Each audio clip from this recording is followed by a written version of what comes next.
ملکہ زبیدہ ایک نیک خاتون تھیں اور ملکہ زبیدہ نے ایک نہر زبیدہ بھی بنوا کر مخلوق خدا کو بہت فائدہ پہنچایا تھا۔ ان کی وفات کے بعد وہ کسی کو خواب میں نظر آئی۔ انہوں نے پوچھا کہ زبیدہ خاتون آپ کے ساتھ کیا معاملہ پیش آیا ہے؟ تو زبیدہ خاتون نے جواب دیا کہ اللہ رب العزت نے میری بخشش فرما دی۔ خواب دیکھنے والے نے کہا کہ میں نے زبیدہ سے کہا کہ آپ نے تو نہر زبیدہ بنوا کر مخلوق خدا کو فائدہ پہنچایا ہے، لہٰذا وہی آپ کی بخشش کے لیے کافی عمل ہے۔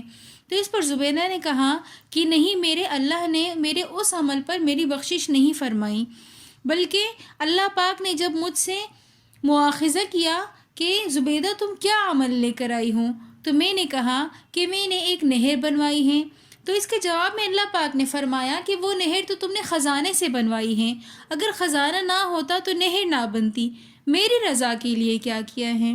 تو زبیدہ کہنے لگی کہ میں تو بہت گھبرا گئی کہ اب میرا کیا بنے گا، لیکن اللہ پاک نے مجھ سے فرمایا کہ تمہارا ایک عمل مجھے بہت زیادہ پسند آیا ہے اور جس کی وجہ سے آج میں نے تمہاری بخشش کر دی۔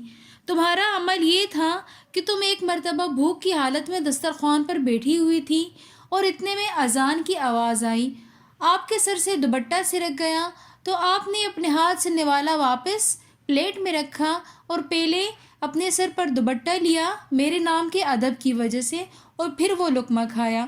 مجھے آپ کا وہ عمل اتنا پسند آیا کہ میں نے اس عمل کی وجہ سے آج آپ کی مغفرت فرما دی۔ اور جو شخص بھی اذان کا احترام کرتے ہیں ان کو موت کے وقت کلمہ نصیب ہوتا ہے۔